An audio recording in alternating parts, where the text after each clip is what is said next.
ఒక్కటి లేదు ప్రభువా సమాధానంగా నా జీవితంలో ఉండడానికి. ఆపదలు ఆపదలు ఆపదలు ఆపదలు, నా జీవితం అంతా ఆపదలే. ఇది పోయింది అనుకోవడానికి లేదు, ఇది పోయింది అనుకోవడానికి లేదు. ఒకటి వెనకాల ఒకటి, ఒకటి వెనకాల ఒకటి, ఆపదలు ఆపదలతో నిండి ఉన్నాను. నా ప్రాణము పాతాళానికి సమీపించింది. ఈ ఇబ్బందులు, ఈ ఇక్కట్లు, ఈ ఆపదలు చివరికి నన్ను పాతాళానికి నడిపించేసేలా ఉన్నాయి. నిండారా బతుకుదాం అనుకున్నాను, జీవితకాలం అంతా చూద్దాం అనుకున్నాను, అందరిలాగే జీవిద్దాం అనుకున్నాను. ఈ బాధల కిరీటము, ఈ బాధల ఒత్తిడి, ఈ బాధల కొరడా, ఈ బాధల యొక్క పరిగెట్టించే విధానం ఈ రోజుకి నన్ను చంపేసేలా ఉంది ప్రభువా. సమాధిలోనికి దిగిపోయే వాళ్ళు నేను ఒకనికంటే వీరు చనిపోయారు, వారు చనిపోయారు, వారు చనిపోయారు.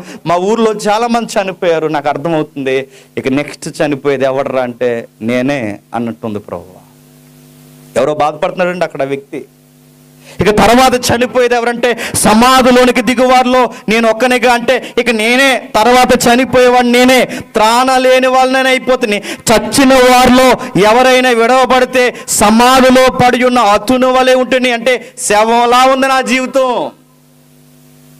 కోతులో కప్పెట్టే ముందు ఒక బాడీని పక్కన పెట్టి గొయ్యితవుతుంటే ఆ పక్కన పెట్టిన దేహం మాదిరి ఉంది నా జీవితం. ఒకవేళ మట్టేసి కప్పెడితే ఆ సమాధి వరుసలో ఉన్న వారిలా ఉంది నా జీవితం.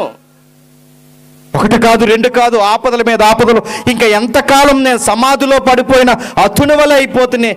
ఎంతకాలం ప్రభువా, 9వ వచనం, బాధ చేత నా కన్నులు క్షీణించుచున్నవి. యెహోవా, ప్రతి దినము నీకు మొరపెట్టుచున్నాను. నీవు నా చేతులు, నీ వైపు నా చేతులు చాపుచున్నాను. బాగా ఏడిస్తే ఏమవుద్దండి? కన్నులు లోనకపోతాయి, కింద వలయాలు వస్తాయి, వలయాలు. బాగా ఏడిస్తే ఇదిగో ఏడ్చి ఏడ్చి నా కంటి చూపు మందగిస్తుంది, ఏడ్చి ఏడ్చి నా కన్నులు క్షీణించుచున్నవి. ప్రతి దినము నీకు మొరపెడుతున్నా. 1 రోజా, 2 రోజులా, 3 రోజులా, నీ వైపు నా చేతులల్లా చాచి మొరపెడుతున్నాను. మృతులకు నీవు అద్భుతములు చూపిదవా, ప్రేతలు లేచి నిన్ను స్తుతించెదరా. నాకు అర్థమవుతుంది నేను రేపు చచ్చిపోతే నీకు మళ్ళీ నేను వర్షిప్ చేయగలనా? ప్రేతలుగా ఉన్నవారు మేము లెగిసి మళ్ళీ నిన్ను ఆరాధించగలమా? నా పాట, నా ప్రార్థన, నా కన్నీళ్ళు అన్నిటినీ కుమ్మరించి నేను స్తుతించాలని నేను అనుకుంటున్నాను. కానీ ఏడ్చి ఏడ్చి చచ్చిపోయేలా ఉన్నాను. నేను చచ్చిపోయిన తర్వాత నిన్నెవరు స్తుతిస్తారు ప్రభువా? లేచి నీకు ప్రేతలు స్తుతిస్తారా? నేను ప్రేత అయిపోయేలా ఉన్నాను, చనిపోయే వారిలా ఉన్నాను, మృతులైపోయే వారిలా ఉన్నాను. మృతులు అద్భుతములు చూస్తారా? ఏమో నాకు ప్రశ్నార్థకంగా ఉంది. నా జీవితం చూస్తుంటే నాకే ఎక్కిరిచ్చినట్టుంది. ఎన్ని సంవత్సరాల నుంచి పడుతున్నాను? 15వ వచనంలో, బాల్యము నుండి నేను బాధపడే సావు నాకు సిద్ధమవుతున్నాను. 1 రోజు కాదు, 2 రోజులు కాదు. ఎప్పటి నుంచి పడుతున్నాడు బాధ? చిన్నప్పటి నుంచి అండి. మన బాధలు ఎప్పటి నుంచి అండి? గట్టుకుంటే వారం, లేదా 2-3 వారాలు, గట్టుకుంటే నెల. కానీ అబ్బాయి పడుతున్న బాధ చిన్నప్పటి నుంచి బాధపడుతున్నాడు. చిన్నప్పటి నుంచి బాధలు పడుతూ పడుతూ బాధలతోనే ఎదిగాడట. ఎంత బాధపడుతుంటే ఒక ఫ్రెండ్ ఉన్నాడా వాదార్చడానికి, ఒక బంధువు ఉన్నాడా వాదార్చడానికి? ఒక ఫ్రెండ్ అయినా బంధువు అయినా ఎప్పుడు మనతో ఉంటారు తెలుసా? మనం బాగుంటే, మన పరిస్థితులు బాగుంటే అప్పుడు అందరూ స్నేహితులే. మనం బాగుంటే అప్పుడు అందరూ బంధువులే. ఈ అబ్బాయి పరిస్థితి బాగాలేదు, ఒక్కడ ఫ్రెండ్షిప్ చేయలేదట. అందుకే అంటున్నాడు నాకు స్నేహితులు లేరు. కింది వచ్చిన అంటున్నాడు చూడండి 17వ వచనంలో, నన్ను చుట్టూరా చుట్టుకుని నా ప్రియులు స్నేహితులు నీవు నాకు దూరం చేస్తున్న ఒక్క ప్రియుడు లేడు, ఒక్క స్నేహితుడు లేడు, ఒక్క బంధువు లేడు. ఎవడున్నాడు ప్రభువా నాకు చెప్పుకోవడానికి? నాకు చెప్పుకోవడానికి, ఏడవడానికి తోడు ఏదన్నా ఉంది అంటే చీకట్లో ఏడుస్తున్నాను రోజు. ఈ బాధలు చూస్తుంటే అచ్చు యోబు గారు పడిన బాధల్లాగా ఉంటాయి. ఈ కీర్తన చదువుతుంటే అచ్చు యోబు గారు ఎంత బాధపడ్డారో అంత బాధపడినట్టు మనకు అనిపిస్తుంది. అందుకే విషాద కీర్తన వరుసలో 2వ స్థానం సాధించిన కీర్తన ఎవరిదో తెలుసా? ఈ 88వ కీర్తన. మొదటి కీర్తన దావీదైతే 2వ వరుసలో నిలబడింది, 88వ కీర్తన నిలబడింది. విషాద కీర్తనలు, బాధలు సొలిపే కీర్తనలు, ఇదిగో గుండె నలిపేసే బాధలు కలిగిన కీర్తన ఉందంటే 88వ కీర్తన కూడా ఒకటి. బాధపడ్డాడు, ఏడుస్తున్నాడు, ఇన్ని సంవత్సరాలు బాధపడ్డాడు. మిమ్మల్ని అడుగుతున్నాను, ఎంత బాధపడుతుంటే ఈ అబ్బాయి ఏం చేశాడు చెప్పండి? యెహోవా దగ్గరికి పోయి ప్రార్థన చేశాడు. ఒక సూత్రం ఎప్పుడు గుర్తుపెట్టుకోండి, నిన్ను బాల్యం నుంచి తినేసే బాధలున్నా, ఇప్పటికిప్పుడు నీకు బాధలు తయారై నిన్ను వారాలు నెలలు ఏడిపించేసే బాధలు ఎక్కువైపోయినా, సూత్రం ఒకటి గుర్తుపెట్టుకోండి, ఆ బాధలకు ఉపశమనం దగ్గరికి ఎక్కడికి వెళ్ళకండి. ఉపశమనం ఒక్కటే, ఏంటి చెప్పండి? ప్రార్థన చెయ్యాలి. కానీ సొసైటీలో చాలామంది బాధలు ఎక్కువైతే ప్రార్థన చేయరు. మరి ఏం చేస్తారు? మగాళ్ళు అయితే కొంతమంది ఏం చేస్తారు చెప్పండి, మందు తాగేస్తారు. ఇప్పుడు ఎందుకురా మందు తాగుతున్నా, ఎందుకురా ఈ మధ్యకాలం ఈ చిత్రమైన ఈ ఆల్కహాల్ అలవాటు ఏంటంటే, ఏం చేయమంటావురా చెప్పండి, బాధలు ఎక్కువే, బాధల కోసం తాగుతాను రా. బాధల కోసం తాగితే బాధలు తగ్గిపోతే అనుకుంటున్నా, బాధలు ఇంకా గుర్తొచ్చేస్తాయి. తాగిన వాళ్ళని అడిగి చెప్తారు. చాలామంది మరిచిపోవడానికి తాగుతున్నాను అంటారు, కానీ తాగిన వాళ్ళని అడగండి, వాడికి చాలా పాత విషయాలు కూడా గుర్తొచ్చేస్తాయి తాగినప్పుడే. అప్పుడు అలాగన్నా కదరా నన్ను అంటాడు. తాగేసి మర్చిపో, గుర్తుపెట్టుకోండి, తాగినప్పుడు ఇంకా గుర్తొచ్చేది.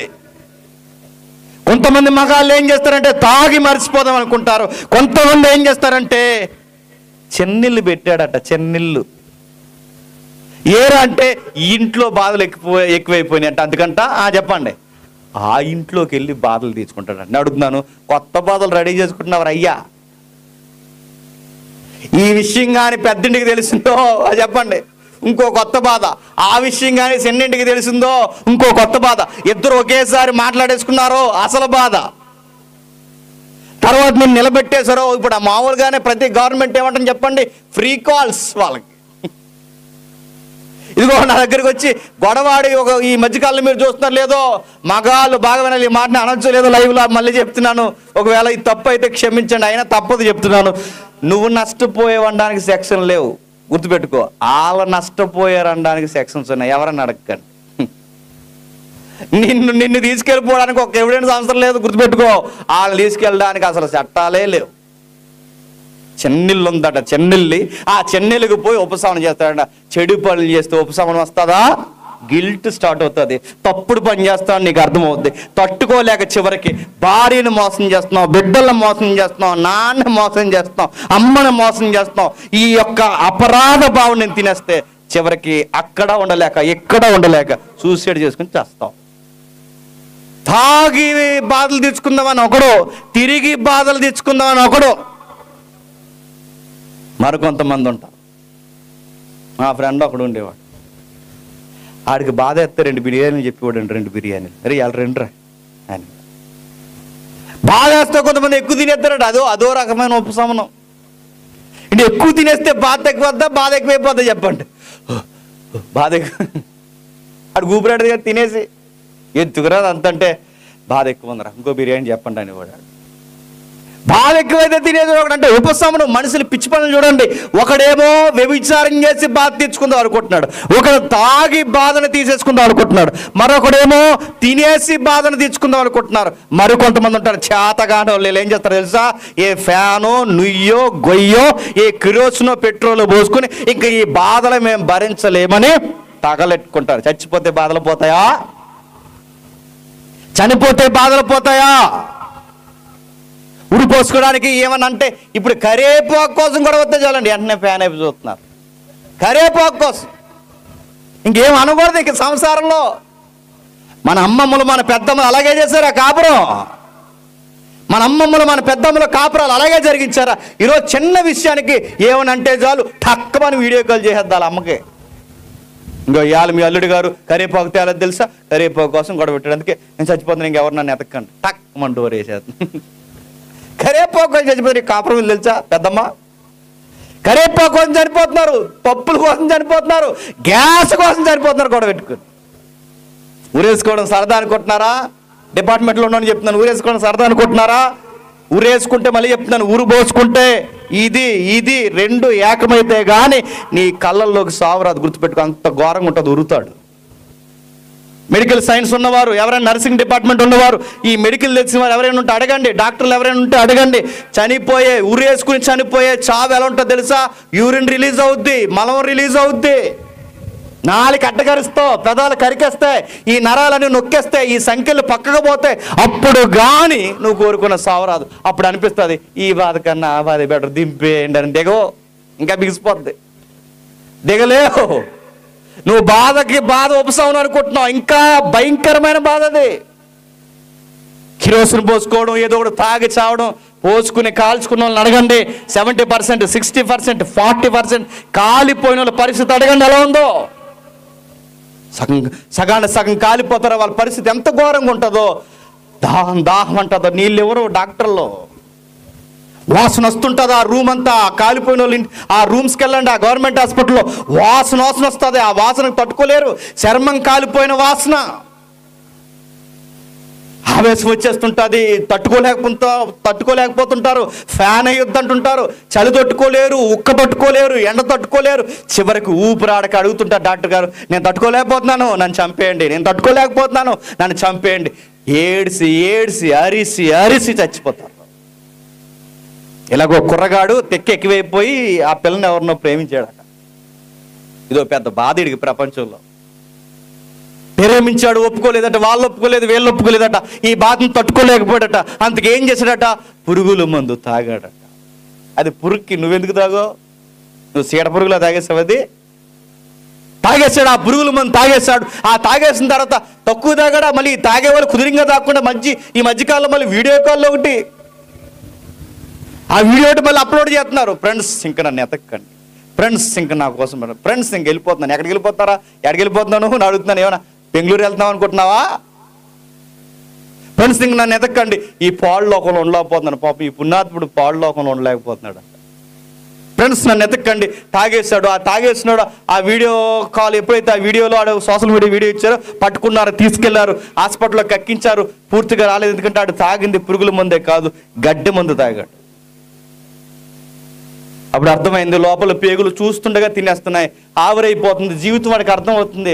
ఏడుస్తూ అన్నాడు మా అన్న వాళ్ళ బామ్మర్ది ఇలా అన్నాడు, అన్నయ్య మామయ్య నేను బతకలేకపోతున్నాను, నన్ను చంపేమని చెప్పండి డాక్టర్ గారు, నన్ను చంపేయండి, నేను తట్టుకోలేకపోతున్నాను. ఎందుకురే ఈ పని చేసావంటే, ఇంత అవుతుంది అనుకోలేదు, బాధ తట్టుకోలేక తాగాను, ఈ బాధ నేను తట్టుకోలేకపోతున్నాను. మీరు గమనించండి, ఉరు పోసుకుంటే బాధలు పోవు, చావుకి ఎదురెళితే బాధలు పోవు, మీరు ఏదో ఒకటి తాగితే బాధలు పోవు, అక్రమ సంబంధాలు పెట్టుకుంటే ఉపశమనాలు దొరకవు. ఉపశమనం ఇదేది చేస్తే దొరకదు. అది 2 ఏళ్ళైనా 3 ఏళ్ళైనా 3 వారాలైనా 2 నెలలైనా ఎంతకాలమైనా ఉపశమనం ఒక్కటే. మన జీవితం ఇచ్చిన దేవుడే మన జీవితాలకి బాధలకి సమాధానం ఉపశమనం ఇవ్వగలడు. అందుకే మనకి ఏ బాధ ఉన్నా ఎక్కడికి పోవాలి? దేవుడి దగ్గరికి పోయి ప్రార్థన చేయాలి. అందుకే మనలాంటోడు కాదు, నీలాంటోడు నాలాంటోడు కాదు, పోయి ప్రార్థన చేస్తున్నాడు. తన జీవితం ఎంత బాధ అయిపోయిందంటే ఏడ్చి ఆరోగ్యం పాడైపోయింది, కళ్ళు పాడైపోయాయి, తన ఆరోగ్య పరిస్థితులు దిగజారిపోయాయి. ఎంత బాధపడ్డాడంటే ఇక చనిపోయే వారి వరుసలో నేనే ఉన్నానంతగా బాధపడ్డాడు. ఆ బాధ తన ఆరోగ్యాన్ని పాడు చేసింది. ఇంత బాధపడిన వ్యక్తి ఎక్కడా తాగలేదే, ఇంత బాధపడిన వ్యక్తి ఎక్కడా తిరగలేదే, ఇంత బాధపడిన వ్యక్తి ఎక్కడ అక్రమ సంబంధం పెట్టుకోలేదే, ఇంత బాధపడిన వ్యక్తి ఏ ఉరుతాడు ఎత్తుకోలేదే. ఇంత బాధపడినా ఈ రోజుకి, బాల్యం నుంచి బాధపడుతున్నావు, ఈ రోజుకి నువ్వు ఎలా బతుకున్నావంటే ఆ రచయిత అంటున్నాడు, నేను దేవుని దగ్గర ప్రార్థన చేసుకుంటున్నాను, ఎప్పటికైనా నా దేవుడు నాకు సమాధానం ఇస్తాడు. ప్రార్థన చేసుకో.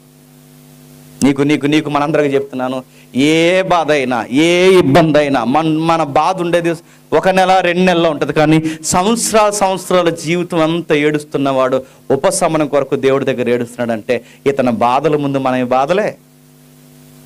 ఈ రచయిత పడుతున్న బాధల ముందు అసలు మన బాధలేనా? మనం పక్కన ఏడుతో 3 పట్లు గట్టిగా తింటాం, అసలు మన బాధే. ఓ చక్కగా నడుతున్నాను, ఏదో ఒక గంట కాకపోయినా గంటనే హ్యాపీగా ఉంటున్నాగా.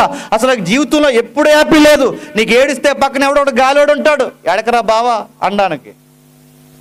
నీకు ఏడిస్తే ఎవడొకడు ఉంటాడు బంధువు, పర్లేదు లేరా అని చెప్పడానికి. ఇతనికి ఎవరున్నారు? ఎవరు లేరట. ఏడ్చి చీకట్లో కూర్చున్నాడు. ఎక్కువ చీకట్లో కూర్చుంటే ఏమవుద్ది? ఇంకా బాధ అయిపోద్ది. చాలా మంది చేస్తున్న బుద్ధిహీనమైన పనుల్లో మరొక బుద్ధిహీనమైన పని ఉంది. ఏడ్చి వీళ్ళు చేసే పొరపాటు పని, ఘోరమైన పని, చెయ్యకూడని పని, తక్కమని డోర్లు వేసుకుని లోపలికి పోయి లైట్లు ఆపుకుని చీకట్లో కూర్చుంటారు. ప్రమాదం అది. ఎవరన్నా ఏదనంటే ఊరికి దూరంగా పోయి చీకట్లో కూర్చోవడం, ఆ మెట్ల మీదకి పోయి కూర్చోవడం తప్పది. చీకటికి ఎక్కువ అలవాటు పడ్డావో, చీకటితో ఎక్కువ స్నేహం చేసిన వాడికి సైకలాజికల్గా కూడా చెప్తున్నాను, సైకో లక్షణాలు వస్తాయి, గుర్తుపెట్టుకో. చీకట్లు ఎక్కువ ఉండకూడదు. చీకట్లు ఎక్కువ ఉంటే మైండ్ డల్ అయిపోద్ది. ఎప్పుడైనా గుర్తుపట్టండి, లైట్స్ ఆఫ్ చేసిన డార్క్ రూమ్లో త్వరగా నిద్ర వస్తుంది. ఏ లైట్స్ ఆపని వెలుగున్న రూమ్స్లో త్వరగా నిద్ర పడదు. డిస్కవరీ పరిశోధనలు మీరు కావాలంటే చూడండి. మాట వినని ఖైదీల్ని, మాట వినని మూర్ఖుల్ని తీసుకెళ్ళి ఏ సరసాల్లో పడేస్తారు తెలుసా? చీకటిలో పడేస్తారు. ఎందుకు? వాడి మైండ్ యాక్టివ్నెస్ తగ్గిపోతుందని, వాడు ఉసారతనం తగ్గిపోతుంది, వాడు అడుగులు నేర ప్రవృత్తి తగ్గిపోవాలని చీకటిలో పడేస్తారు. అందుకే ఏ బాధ ఉన్నా చీకటిలోకి పోకండి. ఈ భక్తుడు చీకటిలోకి పోయాడట. చీకటి బంధువర్గం అయిపోయింది. ఎవరున్నారు నాతో? మా అమ్మ నన్ను వాదార్చలేదు, మా నాన్న నన్ను వాదార్చలేదు, నా ఫ్రెండ్ నన్ను వాదార్చలేదు, ఎవరు లేరు ప్రభువా. జీవితం ఇచ్చి నీ దగ్గరకు వచ్చి నేను చెప్పుకుంటున్నాను, నా జీవితం ఏంటి అని ఏడుస్తాను. ఎవరెతను? ఏంటి ఇతను? ఇతని బాధ ఏంటి? ఇతని గొడవ ఏంటి? ఎంత ఏడవలసిన పరిస్థితి ఏంటి? ఎంత ఏడ్చాడంటే ఎన్ని బాధలు అనుభవించాడు. వారికి ఇన్ఫర్మేషన్ ఇస్తున్నాను. జీవితంలో ఒకే ఒక్క పాట రాశాడు, ఏడ్చి ఏడ్చి. ఆ ఒక్క పాట నేషనల్ సాంగ్ అయిపోయింది ఇశ్రాయేలు. ఒకే ఒక్క పాట జీవితంలో, ఒకే ఒక్క పాట జీవితంలో, ఒకే ఒక్క పాట బాల్యం నుంచి అనుభవించిన ఆ బాధలన్నీ రంగరించి ఒకే ఒక్క పాట రాశాడు. ఆ ఒక్క పాట దావీదు ఆసాపు వరుసలో, జాతీయ గీతాల వరుసలో నిలబడింది. ఆ పాట